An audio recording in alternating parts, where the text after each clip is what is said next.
Hi everyone, this is Lynn Wilson with Lynn Wilson Originals, and today I'm coming on to show you this twin bed that we turned into a bench. I found this at an auction not too long ago. I repurposed it into this little bench. You can see this was the headboard up here, and what we did was, actually this was one of the side rails, cut the side rails in half like this, put it, made them smaller to make the front of the bench. And so then look at how they did, these are the slats. They even refinished the slats.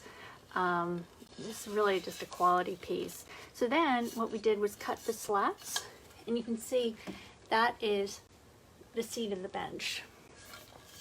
And definitely my husband helped me with the cuts because I am not good with a saw. So the other thing we had to add was to cover up the raw end of the slat.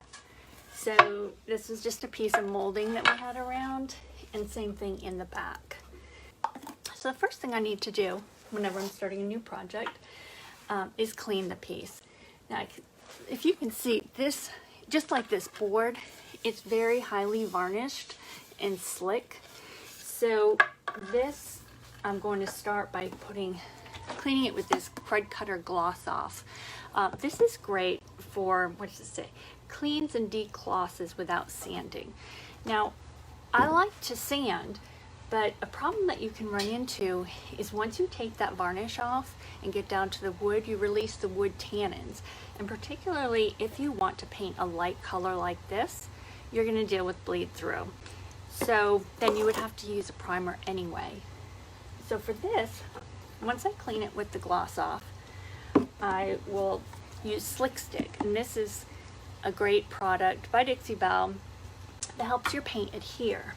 If you notice up here, this is not nearly so slick, so I will use my favorite primer, which is their Boss.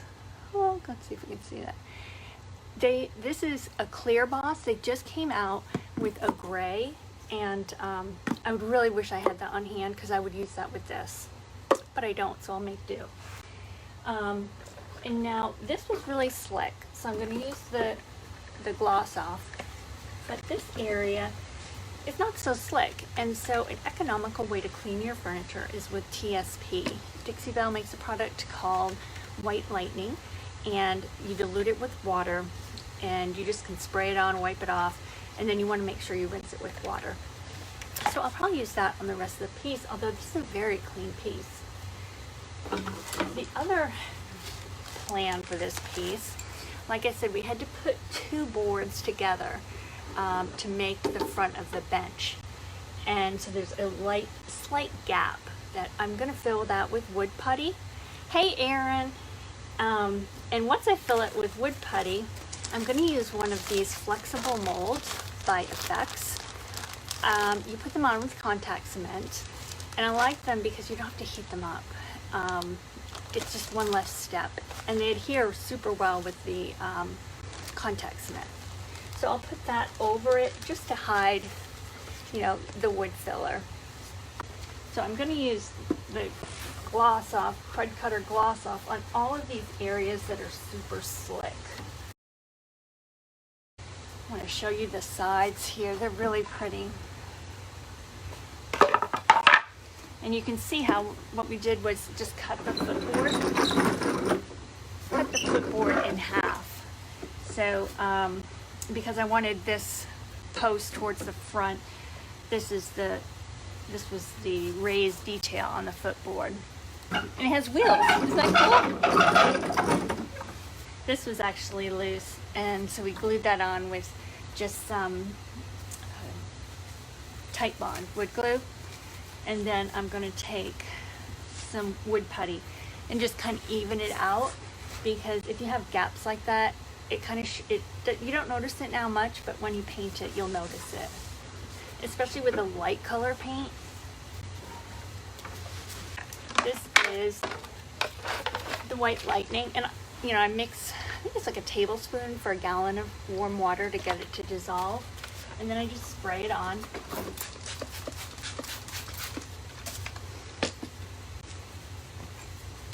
And wipe it off.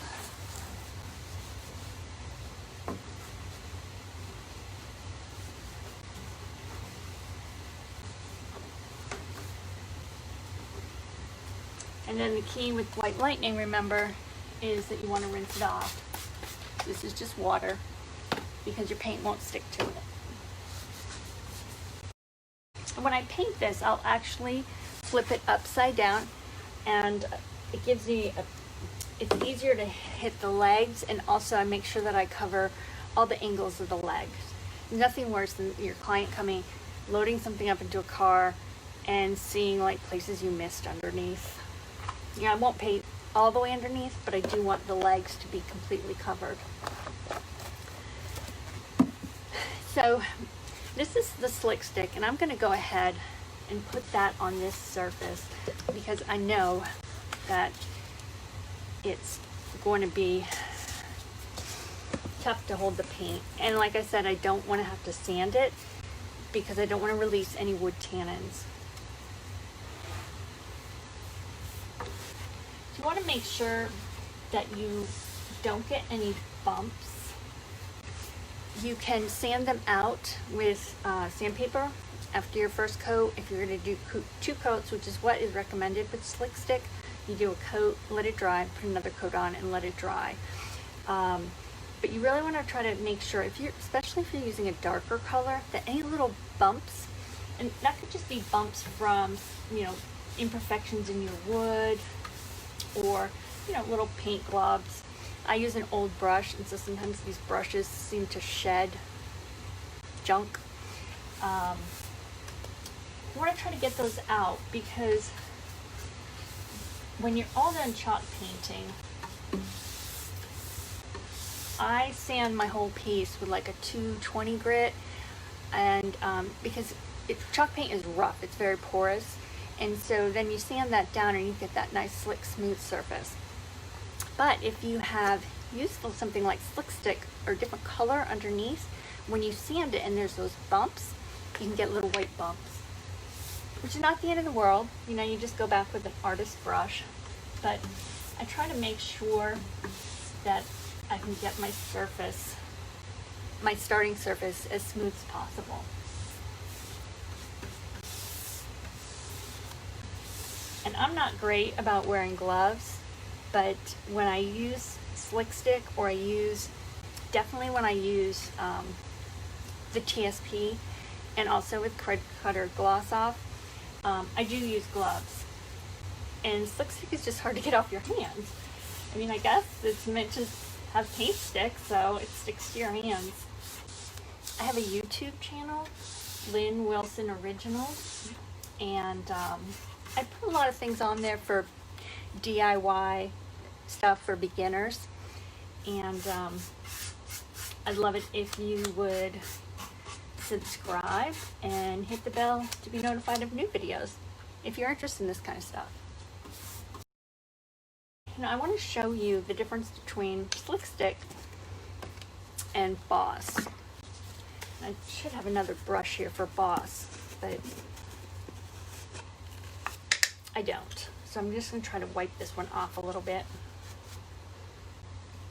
and show you where I've cleaned. It goes on white, but it will dry clear. And you can tell it's a little bit smoother than the slick stick. So this is really one of my favorite primers, and it comes in clear, it comes in white, and it comes in gray. So I'll be ordering the gray soon. So thank you for watching today, and if I can help you in any way, please reach out. And if you haven't already liked my page on Facebook, I would so appreciate it. Thanks a lot and have a great afternoon. Bye-bye.